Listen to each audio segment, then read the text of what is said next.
أعوذ بالله من الشيطان الرجيم بسم الله الرحمن الرحيم الحمد لله والصلاة والسلام على رسول الله وعلى آله وصحبه ومن والاه أما بعد. Lavdi, falënderimi dhe adhurimi janë për Allahun krijuesin absolut të gjithësisë, vetëm atij mbështetemi dhe vetëm prej tij kërkojmë faljen e mëkateve tona, mbulimin e tmetave tona, si dhe pranimin e veprave tona. Salavatet, selamet dhe përshëndetjet më të përzemërta dhe më të sinqerta çdo herë dhe pa ndërprerje ja adresojmë Muhammed Mustafa alayhi salatu wassalam, familjes së tij, shokëve të tij dhe gjithë pasuesve të traditës së tij deri në ditën kur nuk do të ekzistojë më kjo gjësi. Besimtarë të nderuar, vëllezër dhe motra, fillimisht e falenderojmë Allahun për mirësinë e dhënë të prezantimit edhe në këtë mezhlis, në këtë shtëpi të Allahut, për dëgjuar një prej temave shumë të rëndësishme që kanë të bëjnë me zgjimin e zemrave tona. Konkretisht të flasim për temën kur Allahu të kërkon e ti vonohesh. Nga vetë tema, shohim dhe kuptojmë se kemi të bëjmë me kërkesën që Allahu na bën, pra kërkimin që Allahu ja bën robit ti, nga dashuria, nga kujdesi dhe nga mëshira e tij në raport me krijesat e tij në përgjithësi e në raport me besimtarët e tij në veçantë. Në anën tjetër kemi të bëjmë edhe me neglizhencën tonë në raport me këtë kërkim që Zoti e bën. Pra kërkimin tonë dhe hulumtimin e gjendjes tonë, kjo neglizhencë e cila është bërë e frikshme në raport me Zotin e Madhërisëm, është bërë përbuzëse në raport me mirësitë e tij ndaj nesh. Andaj është e udhës që të reflektojmë rreth kësaj çështje të rëndësishme dhe të kuptojmë se sa e rëndësishme është që ta kuptojmë raportin që Allahu ka ndërtuar me ne. Një raport i cili reflekton dashuri, reflekton mëshirë, reflekton mirësi, por fatkeqësisht ne nuk po e shohim si të tillë. Ka momente në jetën e njeriut kur zemra nuk është e qetë si më parë, ku robi i Allahut ndon se qesh, por në vetvete përjeton në rëndesë, ku zhurma e botës bëhet e papërballueshme, aqsa nuk e dëgjon as zhurmën e shpirtit të tij, kur njeriu fillon edhe lodhet nga vetja e tij, por në fakt kjo lodhje nuk është fatkeqësi, por është mirësi, sepse është thirrje e Zotit të tij. Pra gjitha këto plagështi që ne i përjetojmë përgjatë rrugtimit tonë drejt Allahut Madhërisëm, para se jetojmë jetën e kësaj bote, ato në vetvete ngërthejnë mirësi, për faktin se janë thirrje e Zotit dhe janë njëherët edhe kërkesë, sepse Allahu përmes çdo thirrje, qoftë ajete kuranore, hadithe pejgamberike, apo edhe përmes gjërave që neve na ndodhin në jetë, realisht ai është duke kërkuar që ne të kthehemi drejt tij. Ka njerëz që Allahu i zgjon me një ajet, ka njerëz që Allahu i zgjon me një hutbe, por ka edhe të atill që i zgjon me humbje. Pra, përmes shumë fatkeqësive që atyre u ndodhin në jetë. Ndon se ato ndodhin për shkak të largimit tyre nga Allahu, për shkak të veprimeve tyre të gabuara, megjithatë Allahu edhe përmes këtyre fatkeqësive që u ndodhin, ai realisht është në kërkim të robërve të tij. Ai realisht është duke i thirrur shpirtrat e tyre që ata të kthehen drejt Zotit të Madhërisëm. Sepse kur zemra largohet shumë, ndonjëherë Allahu e kthen robën tek vetja e tij përmes dhimbjes. Prandaj sa njerëz kanë jetuar dhe jetojnë duke menduar se kam ende kohë, jam ende i ri, kam shumë punë për të kryer, kam shumë plane për të realizuar, kam shumë dashamir, miq e njerëz për zemër që nuk mund t'i lë për shkak të kësaj thirrje, për shkak të kësaj feje e kështu me radhë, por problemi nuk është kur njeriu vonohet, por kur mashtrohet nga arritja e momentit dhe e synimit për cilën nuk ka garancë se mund të jetojë dhe mund të arrijë atë. Pra, ky vonim që ndodh në jetën tonë, vonimi në përgjigjen ndaj thirrjes së Allahut, në përmbushjen e përgjegjësive tona karshi tij, ndodh për shkak të largimit nga Allahu. Dhe nuk është frika e rrezikshmërisë së lartë në mashtrimin nga vonimi, sa është nga mashtrimi nga garanca e arritjes së synimit. Pra ndodh që njeriu të vonohet në raport me thirrjen e Allahut.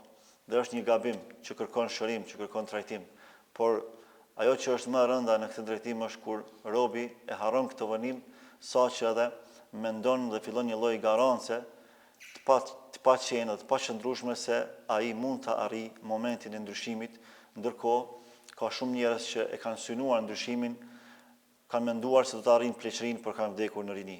Sa plane jetësore që ne i bëjmë, nuk mund t'i arrijmë ato, madje as nuk mund të mendojmë më për to, për shkak të angazhimeve të shumta, për shkak të sprovave, për shkak të orientimit jetësor që ne mund ta përjetojmë.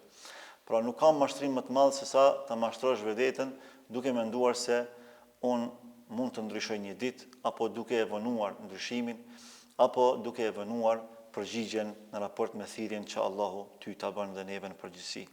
Allahu kur thot në Kur'an alam ya'ni lil ladhina amanu an takhsha qulubuhum li dhikrillahi wama nazala min al-haq. A nuk ka ardhur koha që besimtarët e Allahut të zbusin zemrat e tyre, të përulin ato me përmendjen e Allahut. Wama nazala min al-haq, dhe përmes asaj që ka zbritur nga e vërteta.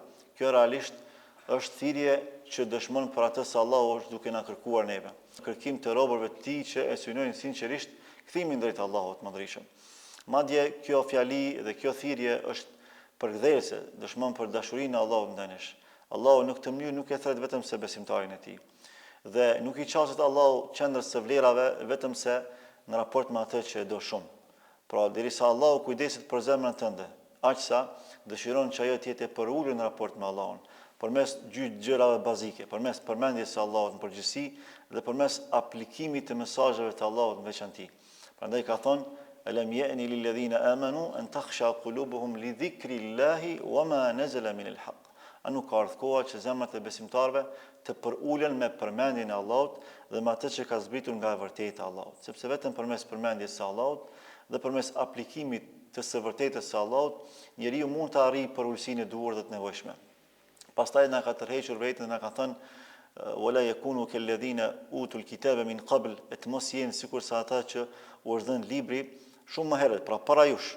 Fjala është për ata që u është dhënë libri i Tevratit, i Injilit, i Zeburit, pra për shpallëve të Allahut, por cilët nuk e vlerësuan këtë vlerë, nuk e vlerësuan shpalljen e Allahut. Përkundrazi, edhe pse e pranuan, ata e tjetërsuan, e ndryshuan dhe ja përshtatën nevojave dhe dëshirave të tyre personale njerëzore. Prandaj thot fatala alehimul amad, edhe ata filloi që ti mashtroi dëshira dhe afatizimi i panevojshëm, ku njeriu jep kohë vetes dhe mendon se do të vinë një ditë kur unë do të ndryshoj. Ky është mashtrimi më i madh që mund të ndodh. Fatala alehimul amad, shpresa e kotë, kur fillon edhe ushqen shpirtin me shpresa të kota. Hajt se arrin një ditë, hajt se përmirësoj një ditë, hajt se kam kohë, hajt se jam i ri, jam e re, hajt se ka njerëz që më shumë se sa unë bën gjunahe, hajt se kam kohë më përmirësoj një ditë, hajt se ka ata tillë që nuk falen fare ndërkaq unë i bëj Allahu sejdë deri diku. Hajt se nuk është problem me u shoqëruar ndonjëherë dhe me njerëz të lig, ndonse unë jam i mirë dhe unë nuk ndryshoj për skeqi. Pra të gjitha këto tolerime që ne mund t'ja bëjmë vetes, ndonë se këto janë vija të kuqe në Islam, që nuk ka tolerim në to, bëhen shkak i rënjes në graskën dhe në kurthën djallëzore të shpresës së kotë, kur ti e afatizon veten me shpresa shterpe, me shpresa të kota, siç edhe ka ndodhur me popujt para nesh, ndonë se kishin shpallje, ndonë se kishin pejgamber, ashtu siç kemi edhe ne si ummeti Muhammed Mustafas sallallahu alaihi wasallam që jemi, por në momentin që ata e ushqyën zemrën e tyre me këtë shpresë të kotë, ata ranë prej e kësaj kurthe dhe devijuan, sa që thot Allahu, faqaset qulubuhum wa kathirun minhum fasiqun, u ngurcuan zemrat e tyre dhe shumë prej tyre përfunduan si të prishur. Pra dolën krejtësisht nga natyrshmëria njerëzore, sepse kemi thënë se devijimi është proces, ka nivele, nuk vije me njëherë. Madje edhe djallit mallkuar nuk i konvenon që ta devijojë njeriu me njëherë. Po përmes procesit të devijimit, të ngadalë dhe gradual, ai bën që robërit e Allahut të largohen nga rruga e tij. Prandaj ky ajet kuranor nuk pyet vetëm për kohën. Ai para së gjithash nëse zbërthejmë pak më thellë, na thot deri kur do të flesh, deri kur do të presësh, deri kur mendon se është dita e ndryshimit tënd.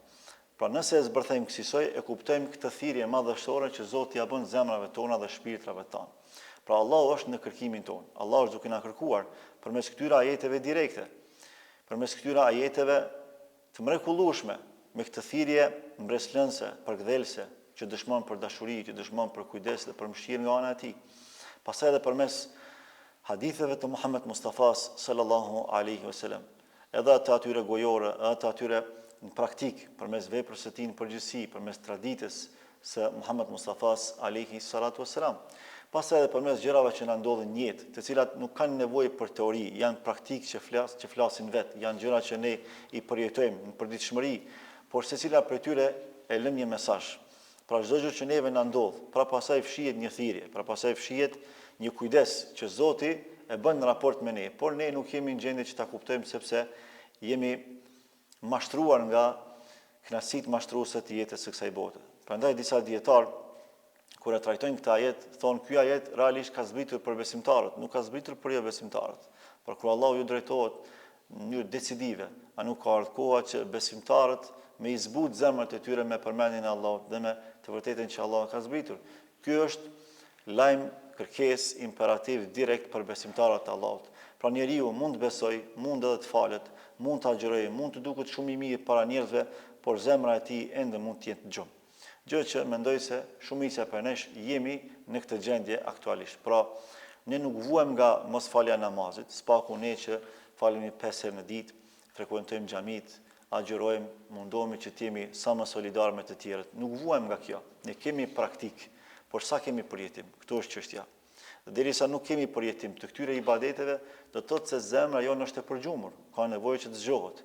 Prandaj edhe ne po mundohemi që përmes këtyre këshillave, para së gjithash ta zgjoj zemrën time, pastaj do të bëhem shkak i zgjimit të zemrave tuaja dhe gjithë të atyre që na dëgjojnë, në mënyrë që ne të reflektojmë, sepse një gjendje e tillë është e frikshme. Ndonë se ajo nuk ka zë, ndonë se ajo nuk ka fjalë, nuk ka vokal, por ajo gjendje është duke na shkatruar secilin prej nesh. Prandaj kemi nevojë që të marrim masa të menjëhershme. Dhe takimi ynë në këtë xhami, kjo ligjërat që ne po dëgjojmë nuk është i rastishëm. Edhe takimet e kësaj natyre nuk janë të rastishme, janë realisht thirrje në vetvete.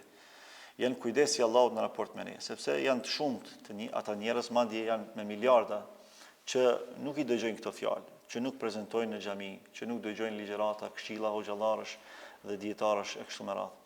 Sepse zemrat e tyre nuk janë të interesuara për të zgjuar. Ndërkaq zemrat tona, vetë fakti që ju jeni prezant këtu, unë jam para jush dhe gjithë ata që kanë dëshirën dhe interesimin për të dëgjuar këto këshilla, tregon se zemrat e tyre janë në kërkim të zgjimit. Zemrat e tyre e kanë kuptuar se diçka nuk është duke funksionuar me to dhe kanë nevojë për një rizgjim.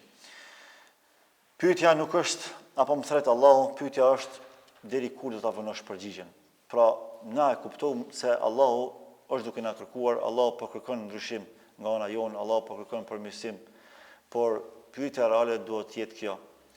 Pse unë po e vënoj përgjigjen në raport me Allahun? Pse unë po e vënoj përmbushjen e kësaj kërkese? Pse unë po e vënoj përgjigjen në shpirtin tim i cili realisht është duke lënguar? Jo çdo shqetësim që ne mund të ndjejmë lodhje, depresion, ankth, mundim e kështu me radhë është realisht fatkeqësi për ne. Jo rrallëherë ndodh që këto gjendje shpirtërore të lodhjes, të depresionit, të demoralizimit, të ngushtimit e kështu me radhë janë mesazhi i Allahut për ne, janë mesazhi i Allahut për shpirtrat tonë. Realisht Allahu është në kërkim të shpirtrave tonë përmes këtyre përjetimeve që ne i përjetojmë, sepse Allahu dëshiron që ndonjëherë përmes dhimbjes të na zgjojë. Derisa nuk na zgjon dia, do të na zgjojë fatkeqësia, gjë që edhe ka ndodhur edhe përgjatë historisë së muslimanëve dhe një gjë e tillë do të ndodhë edhe sot. Por janë të paktë ata të cilët marrin mësim nga këto të dyja. Pra janë shumë të rrallë ata që marrin mësim nga dituria për të mos rënë pastaj në fatkeqësi, por nuk janë të paktë ata që mund të marrin mësim nga fatkeqësia derisa nuk marrin mësim nga dituria. Kur mëkati nuk t'jep më kënaqësi, ne kemi folur para disa javësh për atë se si robi mund të mëkatoj, por pas çdo lloji mëkatimi ai ndjen mëri, ndjen edhe mërzi, edhe irritohet me veten e tij, dhe kjo është shenjë për shenjave të imanit. Por ka ata tillë që kur mëkatojnë, jo që nuk ndjejnë mëri, por ata gëzohen dhe madje edhe krenohen me mëkatet e tyre. Megjithatë, Allahu është aq i mëshirshëm, sa që në raport me këta njerëz, ai nuk ndërmerr masa të menjëhershme të ndëshkimit. I afatizon Allahu për pendim, u jep kohë. Në radhë të këtyre njerëzve ka edhe musliman, ka edhe besimtar, të cilët e besojnë Allahun. Pra ndjejnë kënaqësi në mëkatim. Dhe kjo është fatale, shumë e rrezikshme. Megjithatë, Allah nuk ka merr shpirtin në atë gjendje, i afatizon. Edhe i lë Allahu këta njerëz që kanë dëshirë të mëkatojnë dhe ndjejnë kënaqësi në mëkatim, derisa e shohin që nuk po përmbushet lumturia që ata kanë menduar se mund të përmbushet përmes mëkatimit. Pra ai që ka menduar se mund të arrijë lumturinë përmes imoralitetit, Allahu e lejon me bëni gjë të tillë, nuk ja merr shpirtin më një herë, derisa e sheh që nuk po sill ka lumturi kjo. Edhe ai që mendon të pasurohet përmes kamatës, fajdes apo kesh përdërimit të pasurisë së tjetrit, edhe atij Allahu ja jep mundësinë me bëni gjë të tillë. Apo dikush tjetër që mendon se përmes mashtrimit, manipulimit njerëzve, është mënyra më e mirë për të pasuruar. Allahu e afatizon, i jep kohë dhe mundësi. Derisa arrinin një pikë që e sheh se nuk është përmbush shpirtërisht. Pra e sheh që kjo nuk pas ka qenë ajo që unë kam menduar se realisht sjell lumturi. Ose dikush përmes famës, dikush përmes pushtetit, dikush përmes fuqisë, bukurisë e kështu me radhë. Prapë në fund kur e arrin atë pikë që e ka pas si ambicie kryesore, e kupton që kjo nuk po sill ka lumturi reale. E kupton që këtu ka diçka tjetër, por ç'ky përjetim pas gjithë këtij procesit mëkatimit është realisht mëshirë nga ana e Allahut për ne, për arsye se Allahu po na thret. Pra, ky është një përjetim që realisht mundson zgjim. Por vetëm ata që e synojnë me të vërtetë zgjimin mund ta kuptojnë dhe mund të marrin mësim nga ky përjetim. Pastaj, kur dynjaja nuk të mbushma, çdo gjë që i përket kësaj dynjaje me gjitha mirësitë e saj, të cilat nuk janë të pakta, dhe Allahu ka dashur që ta zbukuroj këtë botë me gjitha mirësitë që i ka, megjithatë ti nuk përmbushesh me të. Pra, mund t'i kesh të mirat e botës, mund të jesh njeriu më i pasur, por mund të mos flesh në gjumë rehat. Janë të shumtë ata të cilët bëjnë jetë luksoze, por gjumin e bëjnë me ankth. Janë të shumtë ata të cilët kanë fuqi politike, ekonomike, ushtarake, por nuk janë gjendje që t'i bëjnë zgjidhje problemeve më elementare familjare. Janë të shumtë ata të cilët janë të shëndetshëm, madje kanë një trup shumë të bukur, me shumë muskuj, e të definuar mirë, por megjithatë janë as të plogësht, as të dobët në raport me aplikimin e mesazheve të Allahut. Pra janë në gjendje që të çojnë pesha të rënda, por nuk janë në gjendje që 2 minuta t'ia kushtojnë Allahut me i falë 2 recat namaz sabahit, fars, pa e përmend sunetin. Pra është një fuqi shpirtërore që jep kuptim çdo fuqie tjetër pastaj. Dhe jo çdo kush e ka këtë mirësi, jo çdo kush e ka këtë mundësi. Vetëm ata të cilët e synojnë me të vërtetë rizgjimi shpirtëror. Prandaj besimtari i Allahut nuk ndikohet nga jeta e kësaj bote. Dhe modelin më të mirë e kemi Muhammed Mustafan sallallahu alaihi wasallam, i cili na ka mësuar se në raport me dynjan ne duhet të jemi maksimalist. Pra nuk duhet të jemi minimalist. Kuptimin që fuqinë kryesore të kësaj bote duhet ta ketë besimtari, jo besimtarët. Prandaj ajo që është duke ndodhur sot në botën përgjithësi, po e dëshmon atë që Allahu po e tregon qartë as dhe prerë në Kur'an. Derisa Allahu na ka krijuar në këtë botë dhe na ka urdhëruar që ta jetojmë jetën e kësaj bote. Kjo nuk do të thotë që ne nuk duhet ta synojmë fuqinë e kësaj bote, as pasurinë e kësaj bote, as autoritetin të. Madje besimtarët duhet të jenë të parë që duhet ta synojnë një gjë të tillë. Po të mos ishte kësaj, atëherë Sulejmani alayhis salam s'kishte më kërkuar kurrë Allahut pasuri dhe fuqi. Ideja është që këtë pasuri, këtë fuqi, këtë autoritet ta kemi në posedim për të sjellur njerëzimit mirësi, për të sjellur njerëzimit pasuri globale, jo pasurimi e një grusht njerëzish, përmes kamatës, përmes fajdës, por pasurimin e gjithë atyre që janë në kërkim të pasurimit. Paqen globale, jo lokale, jo që të ketë paqe një grup njerëzish, një popull, një shtet apo një kontinent i caktuar e të vuaj me luftra pjesa tjetër e botës. Kjo nuk është ajo që Zoti kërkon për nesh. Prandaj Allahu thotë, unë kam kriju këtë botë në mirëqenie. Ajo ka mbarvajtjen e vet. Por njerëzit ata që e shkatrojnë. Dhe ata që i prin këtij shkatrimi janë munafiqët, janë hipokritët, të cilët publikisht thonë se ne jemi ata që ruajmë paqen globale, ne jemi ata që garantojmë të drejta sociale, juridike, kështu me radhë, por në fakt janë ata shkelësit më të mëdhenj, sikur që edhe po ndodh sot. Pra muslimani duhet me synu pasurimin dhe fuqinë në këtë botë, për me pas udhëheqjen globale, edhe për me pas mbarvajtje jetësore, por në përduar, jo në zemër. Pra nuk është e ndaluar që ta kërkosh dynjan. Nuk është e ndaluar të jetosh brenda kësaj dynjaje, e ndaluar është që dynjaja të jetojë brenda teje. Këtu bëhet ndalesa. Pra në momentin që e fut dynjan në zemër, atëherë ke bë gabim fatal në jetë. Pejgamberi Allahut ka thonë, "Ma li walid dunya", alayhi salatu wassalam, çka mund me dynjan. Kjo shprehje çka mund me dynjan nuk nënkupton që ai nuk na ka leju na me i shiju mirësitë e kësaj bote. Përkundrazi ka qenë i pari që i ka shiju. Nuk ka njeri që i ka shiju halallin më shumë se pejgamberi Allahut sallallahu alaihi wasallam. Nuk ka njeri që është kënaq me familjen e vet, me halallin familjar, me gratë e tij, me fëmijët e tij më shumë se sa Muhammed Mustafa sallallahu alaihi wasallam. Nuk ka njeri që është kënaq edhe me pasurinë materiale më shumë se saj. Po nuk ka edhe njeri që ka dhënë më shumë se saj. Nuk ka altruist më të madh se sa vetë ai sallallahu alaihi wasallam. Nuk është tu problemi. Problemi është kur ne lidhemi me këtë botë aq sa e harrojmë botën tjetër. Prandaj ka thonë çka mund me këtë dynjë. Ma ana fi dunya illa karakibin istadalla tahta shajaratin thumma raha wa taraka. Unë në raport me këtë botë jam sikur se ai udhëtari që ndalet për të pushuar në hijen e një pemë caktuar, në hijen e një lisi, pastaj e lë atë dhe ecë. Pra e ka pa veten si një udhëtar në këtë botë. Siç edhe dëshmon hadithi tjetër, kun fi dunya ka'annaka gharib aw 'abiru sabil. I në dynja sikur se i huaj. Pra nuk është vendi yt ky. Vendi yt është atje ku të shkriu shpirti, jo atje ku je zbriti, po atje ku je lind. Ku të ka lind shpirti ty? Në tokë? Jo. Shpirti nuk të ka lind në tokë. Shpirti të shpërcjell në tokë. Shpirti të ka lind dhe të shkriu tek Allahu subhanahu wa taala. Në jetën e kalu belas, atjena i ka kryu Allahu shpirtat. Dhe derisa ky shpirt jeton në kafazën e këtij trupi, ai nuk mund të jetë rahat. Shpirti kur lirohet, atëherë kur jep shpirt, atëherë kur ndron destinacion, atëherë kur shkon tek Allahu subhanahu wa taala. E mos flasim kur e gjen prehjen e përhershme dhe futet në xhenetet e Zotit Madhërisëm. Pastaj kur fillon robi me ndih mall për ibadetet në përgjithësi, e për ato më kryesorët në veçanti.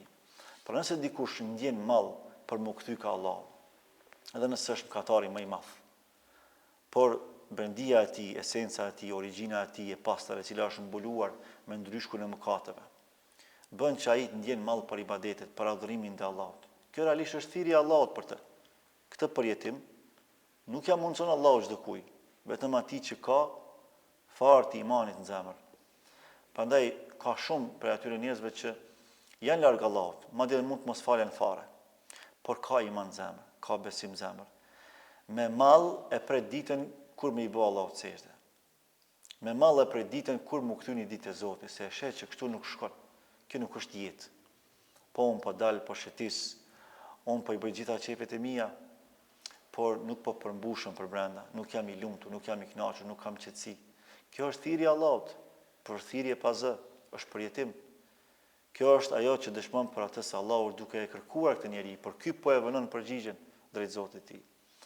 Prandaj njeriu shpesh ndjen mall për sejdë, sidomos ata që e kanë përjetuar sadopak sejdë në jetë, qoftë si fëmijë, qoftë si i ri, ai çdo herë është në mall për këtë sejdë. Besoni edhe ata që janë falur dikur e sot mbas edhe mund tallen me fenë e Allahut. Kanë bërë kufër, kanë dalë prej fesë së Allahut. Në brendinë e tyre, ata ndjejnë mall për çastet kur e kanë adhuruar Allahun. Unë kam pas rast me diskutuar edhe me disa për njerëzve që e kanë praktikë fenë e Allahut. Kanë qenë musliman, sot janë bërë ateist. Por prap thot, kur e kam pyetur në cilat kanë qenë çastet që ti je ndje më i përmbushur në jetë, ka thonë atëherë kur kam menduar se Zoti ekziston dhe unë po adhuroj atë. Se ajo egoja, inati, zullumi i brendshëm si ja leke me pranu që Zoti ekziston. Po thoj ke prap që ajo ndjesi ka qenë më e mira për mua. Se kam qenë kërkim të një qenie më të lartë se sa unë. Kam qenë kërkim të diçka që është mbi mua, është mbi natyrshme, është mbi njerëzore. I ka folë realisht brendia e tij, i ka folë e vërteta e brendshme, i ka folë thirrja e shpirtit që Allahu ja ka ngulit në zemër. Sa muslimani ka mall për Kur'anin, ndonse e ka praktikë Kur'anin, nuk e lexon fizikisht, apo nuk e mediton përmbajtësisht, mund ta lexojë sikur se veprojmë shumica prej nesh, por nuk e meditojmë Kur'anin dhe kjo është një prej formave të praktikës së librit të Allahut Madhërisëm. Por ndjen mall për meditim, ndjen mall për lexim, ndjen mall për aplikim. Kjo është shenjë e Allahut. Kjo dëshmon për atë se Allahu është duke kërkuar këtë rob që ai të kthehet. Por ky po e vënon kthimin. Ky po e vënon pendimin. Ky po e vënon rikthimin në besimin e pastër. Ne e dimë se pejgamberi Allahut sallallahu alaihi wasallam është kënaqur në çdo çast jetës, në veçanti kur e ka adhuru Allahun përmes ritualeve të caktuara, por me theks veçantë përmes namazit. Prandaj ka thonë o ju'ilat qurratu aini fi s-salah. Qetësia e shpirtit më është bërë në namaz. Kjo nuk do të thotë që ai nuk është kënaqur me agjerim. As nuk do të thotë që nuk është kënaqur me solidarizim. As nuk do të thotë që nuk është kënaqur kur i ka mbrojtur të drejtat e njerëzve. Megjithatë është kënaqur, sepse çdo ibadet e ka shijen e vet. Sikur se i përcjell edhe mirësitë e veta, por namazi e ka kënaqur më shumë. Malli për namaz ka qenë i pashembull për të, i pakrahasueshëm në mallin për ibadet e tjera. Pse? Sepse namazi është rituali që më së shumti dhe më së miri e lidh robin me Zotin.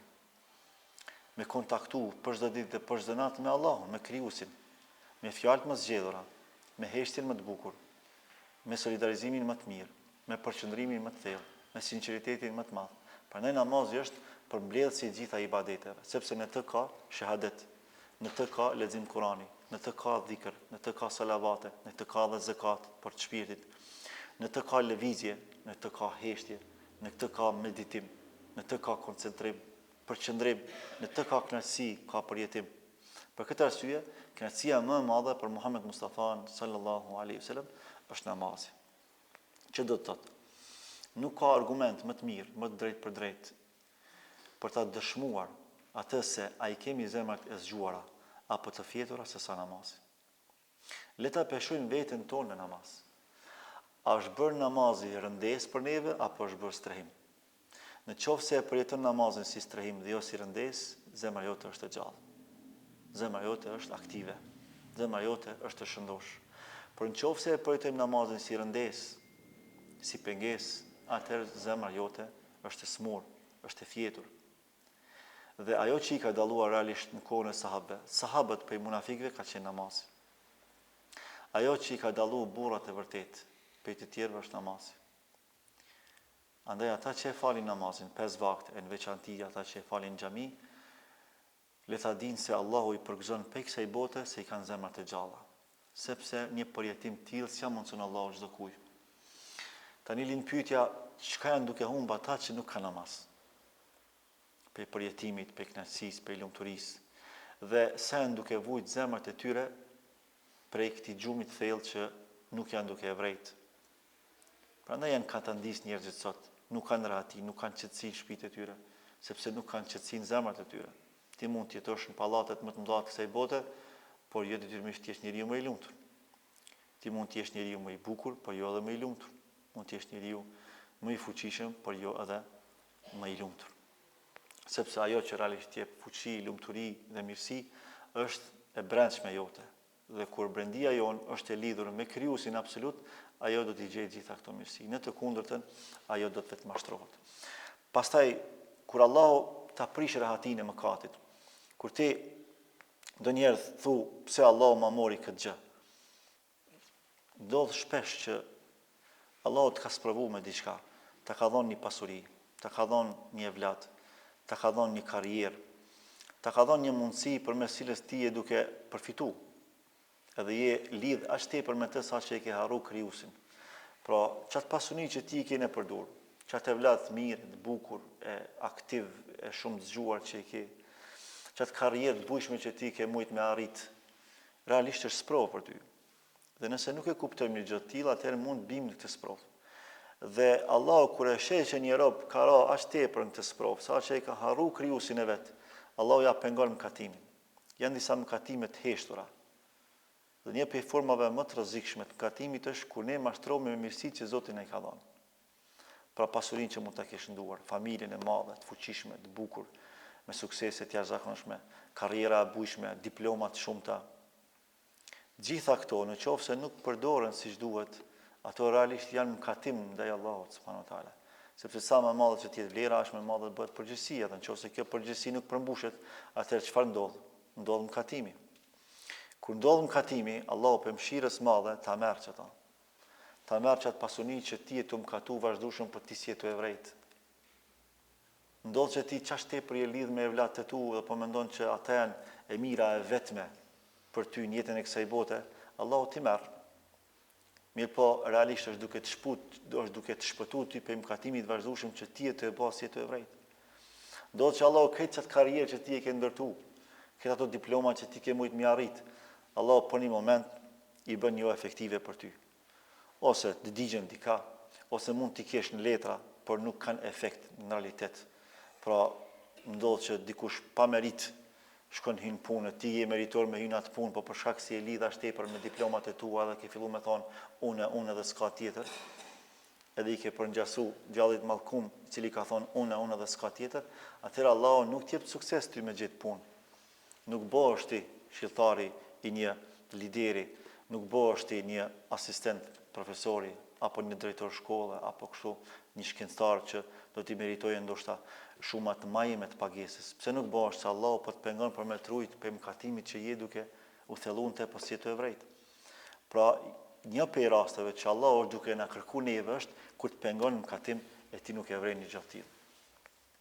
Prandaj Allah thotë wa asa an takrahu shay'an wa huwa khairun lakum, sa gjana janë të këqija në sytë tuaj, por janë mirësi për ju reale. Sa herë ndodh që robi mendon se aplikimin në një punë të caktuar, që ai mendon se është më e mira për të sjell mirësi, por Allahu e pengon. Dhe ky pengim është mbrojtje për të. Sa herë ndodh që dashurohet dikush me një vajzë dhe mendon se kjo është gruaja e ëndrave të tij, por Allahu nuk ja mundson. Realisht ky pengim është mbrojtje për të. Sa herë ndodh që robi me zgjedh një shok që ja do zemra shumë, por ai largohet, ndërkaq ky largim është mbrojtje e Allahut për të. Ne nuk e dim, ku e dim ne? Kush të garanton ty që me qatë grue kishe me qenë i devotshëm siç je sot? Kush garanton ty që me qatë pasuri kishe me qenë bujar siç je sot? Kush garanton ty që me qatë shok kishe me qenë i ndershëm siç je sot? Askush nuk garanton. Është vetëm Allahu, ai i cili di brendit dhe të ardhmet tona, dhe i din dobësitë tona. Prandaj Allahu krijon pengesa mes nesh dhe mes asaj që ne e synojmë, e cila mund të mos jetë e duhura për ne. Mirë po, pse vonohemi kur Allahu na thret? Shumë njerëz nuk e refuzojnë Allahun, por e refuzojnë pendimin. E mos flasim për ata që janë besimtar. Nuk ka besimtar që e refuzon Allahun, por e refuzon pendimin, për shkak se mendon se afatizimi i disa qëllimeve, i disa përgjegjësive që i ka në raport me Allahun, atij jep kohë që ai të kënaqet me disa gjëra të kësaj bote. Në një farë forme e sheh fen si pengesë, dhe kaq feja nuk është pengesë. Feja është mbrojtje, feja nuk është pengesë. Pengesat i krijojmë ne atëherë kur i shkelim kufijtë e Allahut. Kur i shkelim përgjegjësitë që kemi karshi Allahut. Nuk ka mbrojtje më të madhe se sa feja e Allahut. Se feja ka ardhur me ta rujt lidhjen me Zotin, me më të rëndësishme. Feja ka ardhur me ta rujt mendjen. Feja ka ardhur me ta rujt nderin. Feja ka ardhur me ta rujt pasurinë, dhe feja ka ardhur me ta rujt jetën. Këto janë 5 qëllimet e fesë. 5 qëllimet kryesore që zbërthejnë filozofinë e krejt Islamit. Pra çdo ajet, çdo hadith, çdo praktik pejgamberike, çdo halal, çdo haram, krejt që to kanë zbrit edhe janë përcaktuar për mja rujt njeriu 5 gjëra kryesore. Imanin, kjo është më e rëndësishme, lidhja me Allah, me krijuesin, jetën, nderin, pasurinë edhe familjen. Çto janë ato çështje të bazë që neve realisht na mbrojnë, por që robi nuk e kupton. Prandaj mashtrimi më i madh ndodh kur thot un kam kohë. Hajt se kam kohë, hajt se jam i ri. Hajt se ka njerëz më të këqij se sa unë.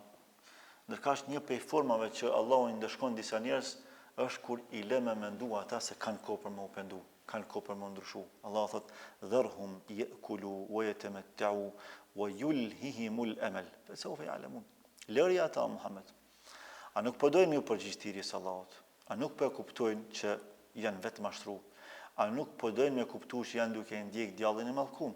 Dharhum yakulu wa yatamatta'u. Lëri ata që të hanë dhe të kënaqen me disa kënaqësi të jetës së kësaj bote që janë të kufizuar dhe janë shumë mashtruese. Wa yulhihimul amal. E kjo aty ne çka kam ju bë? Kam ju azgjat atyre shpresën e kot. Kam ja fatizu. Hajt se vjen një ditë e pendona. Hajt se vjen një ditë që unë kthejna. Hajt se nuk jam çaq i keq. Fasawfa ya'lamun. Do ta shohin se çfarë mashtrimi i kanë bërë vetes, sa thot Allahu subhanahu wa taala. Pse askush nuk kemi garancë. Ku e dim na se jemi më të mirë të botës? Ku e dim na se jemi më të mirë se sa njëri tjetri këtu? Unë nuk mund t'i them vetes se jam më i mirë se ju. Përkundrazi unë mendoj se jam më i keq se sa ju. Dhe kështu e shoh veten. Dhe derisa mendojmë se jemi më të mirë se sa të tjerë, ne vetëm se kemi rënë në mashtrim. Një prej kurseve më të mëdha djallit mallkum është madje gjuna i parë që është vepruar, më mendu që jemi më i mirë se sa i tjetri. Në xhenet kanë qenë të dytë, edhe Iblisi, edhe Ademi, edhe Xhibrili alayhis salam. Po kush u mashtru? Çaj që mendoj që është më i miri se sa tjetri. Iblisi. Dhe çdo kush që mendon se është më i mirë se sa tjetri, ai realisht i ka përngjasuar Iblisit mallkum. Kjo çështje është e gabuar. Fjala ana un është e urryer tek Allahu. Aq sa dhe në Kur'an, ju që lexoni Kur'an, te shpreha ana është një rumbullak sipër. Çaj rumbullaki nën kupton lexoje shpejt, mos u ndal. Pra edhe tekstualisht, edhe shprehimisht, urrejat në Islam mund dalë te fjala ana, un. Duhet me kalu shumë shpejt aty. Pse nuk është as pak etike me thonë unë jam më i miri, unë jam më i bukuri, unë jam më i pasuri, unë kam bërë më shumë se ti, unë jam më shumë se ti, unë di më shumë se ti. Këto shprehje nuk i përkasin devotshmërisë. Prandaj Allahu subhanahu wa taala dëshiron të na hap syt se nuk është qasje e besimtarit, qasje e duhur, një devotshëm e thon, hajt se kam kohë. Besimtari thot, koha është tani. Besimtari thot, nuk kam bërë mjaftueshëm. Edhe nëse kemi vepra sa kodrat e sa malet, besimtari duhet mi minimizu ato vepra. Na nuk mujna mu krahasu me veprat e sahabëve që kanë bërë ata. Mirë po, ata në raport me veprat e tyre kanë qenë njerëzit më modest që kanë ekzistuar. Ata i kanë minimizu veprat e tyre, kanë bërë vepra madhore, e kanë ndryshu komplet globin me islam. Kanë qenë altruistët më të mëdhenj të historisë njerëzimit. E kanë dhënë pasurinë e familjes me të tjerë, që na as në mendje s'mujna mi bë ato. Edhe prap kanë thonë kur gjë s'kemi bë. Në raport me ato që do të më bë, kur gjë s'kemi bë. Na sot dikuj më ndihmu, një kese harxh më ia çu, mendojmë se para çka kemi bë. Na sot një vakt me fal me xhamat në xhami, mendojna se jena bë më të devotshëm të dunjos. Një herë më ndihmu diçka, nëse jo materialisht, qoftë me një fjalë më mendojna se e kena zgjidh problemin e globit. Edhe ka mos i përmendim, e bona ata, e bona këto, e bona. A Ebu Bekrit se ka ditë kërkush vepra deri se e ka përmend pejgamberi Allahut publikisht. Kërkush se ka ditë. Dhe këtë dini çka ka bëj. Domthon pej sabaj deri në drek çka ka bëj. Se kur ja ka përmend namaz drekës. E janë të shumta ato vepra që i ka bë pej sabaj deri në drek. Kërkush se ka ditë. Çat shumë i kanë fsheh. Janë ata burra dhe ato burresha që i kanë fsheh veprat e mira pej bashortëve tyne.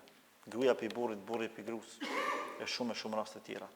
Prandaj kur një djalë dëgjon ezanin, edhe zemra i thot, "Çoe falë namazin", çka ndodh me të? Ai thot, "Hajt edhe 5 minuta." Po pres edhe 5 minuta. Po këto 5 minuta pastaj çka bëhen?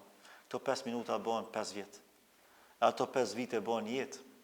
Sa djalë i ri, sa vajza e re dëgjon ezanin thot, "Haj sot po çona pe fali sabahin", vjen shejtani thot, "Fli edhe pak mos e fal." Hajt thot se kam kohë, hajt edhe pak, edhe e shtyn. Që kjo shtyrje shka është vonim. Vonim për përmirësim, vonim për zgjim. Kjo nuk është shpëtim. Shpëtimi është në përgjigje në thirrjet e Allahut subhanahu wa taala.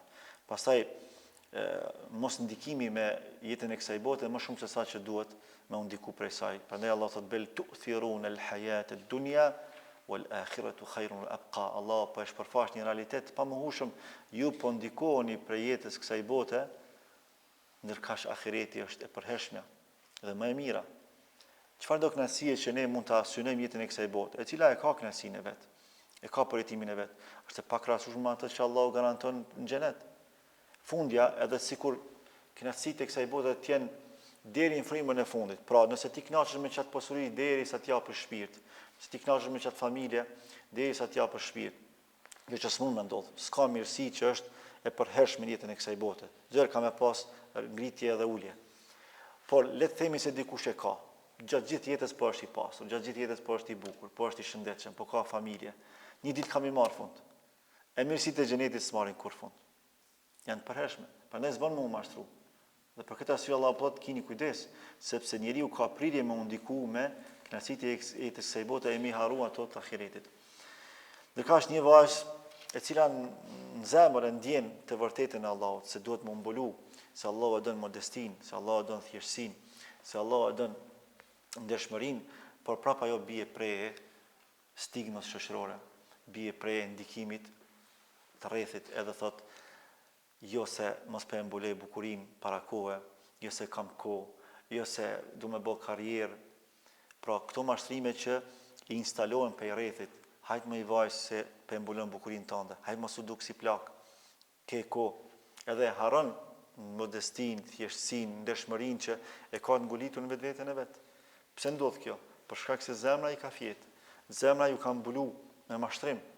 Por një zemër që kërkon zgjimin, ajo nuk bie prej këtyre fjalëve, sepse ajo synon kënaqësinë e Allahut para kënaqësisë së çdo kujt tjetër. Prandaj nuk ka femra që ndihen më të bukura, më të pasura, më të lira se sa femrat muslimane, që janë të mbuluara, që e praktikojnë urdhrin e Allahut subhanahu wa taala. Këtë përjetim e dinë vetëm ato. Për këtë arsye femrës muslimane të devotshme më ia dhon këtë botën, më i thon vetëm 1 minutë heke shamin me të pa, edhe jo kurrë hiç. Thot vetëm 1 minutë. Qite pak makijazh në fytyrë po flas, për femrat të devotshme muslimane, jo këto TikTokut, që po dalin e po reklamojnë, kanë rënë prej e këtij mashtrimi të madh. Ato që janë devotshme thotë jo, makijazhin ja vendosi vetëm burrit edhe familjes. Se unë kam vlerë, unë jam shumë e shtrenjtë tek Allahu. Unë nuk ja uli çmimin vetes. Respekt për çdo femër, që të mos kish kuptojnë, po flasim për atë që është më vlerore, atë që është më kulmore në vlerë. Pastaj frika nga ndryshimi, ekziston një lloj frike brenda njeriu se nëse ndryshoj unë tash, unë kam humb shumë sene. Duke menduar se jeta e mirë arrihet përmes përjetimit të disa gjanave që për të mund duken shumë të mira, por realisht ato janë duke e çuar humbje.